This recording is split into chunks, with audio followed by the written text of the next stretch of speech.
माँ प्रकृति की अद्भुत कृति। माँ प्रकृति अपनी अपार विविधताओं और सुंदरता के लिए जानी जाती है।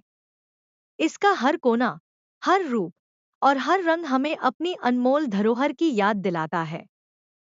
प्रकृति केवल हमारी जीवन शैली को प्रभावित नहीं करती, बल्कि यह हमें जीने का आधार भी प्रदान करती है।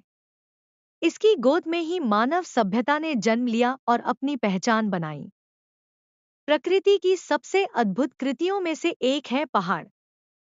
हिमालय की बर्फीली चोटियों से लेकर सह्याद्री की हरी-भरी घाटियों तक, हर जगह प्रकृति के सौंदर्य का अनोखा प्रदर्शन होता है। पहाड़ हमें स्थिरता और धैर्य का पाठ सिखाते हैं। उनकी ऊंचाइयों को देखकर ऐसा लगता है जैसे वे आकाश को छूने का प्रयास कर रहे हों। नदियां भी प्रकृति की अद्भुत देन है। गंगा, यमुना, ब्रह्मपुत्र जैसी पवित्र नदियां न केवल हमारी प्यास बुझाती हैं, बल्कि हमारी संस्कृति और परंपरा का अहम हिस्सा है। नदियों के बहाव की आवाज हमें सुकून देती है और उनके किनारे का वातावरण शांति से भरपूर होता है। नदियां हमें जीवन में निरंतर आगे बढ़ते रहने की प्रेरणा देती हैं।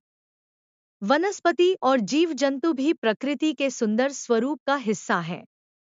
घने जंगलों में पाई जाने वाली अनगिनत प्रजातियां, रंग-बिरंगे फूल और विभिन्न प्रकार के पेड़-पौधे प्रकृति को और भी समृद्ध बनाते हैं।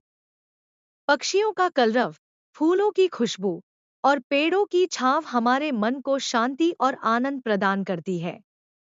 इनसे हमें यह एहसास होता है कि प्रकृति के बिना जीवन अधूरा है। सूरज, चांद और तारे भी प्रकृति की अद्वितीय कृतियां हैं। सूरज हमें ऊर्जा और प्रकाश प्रदान करता है, चांदनी रातें हमारी भावनाओं को गहराई देती हैं और सितारे हमें अनंत संभावनाओं का आभास कराते हैं। इन सबका संतुलन जीवन को सुचारू रूप से चलाने में मदद करता है।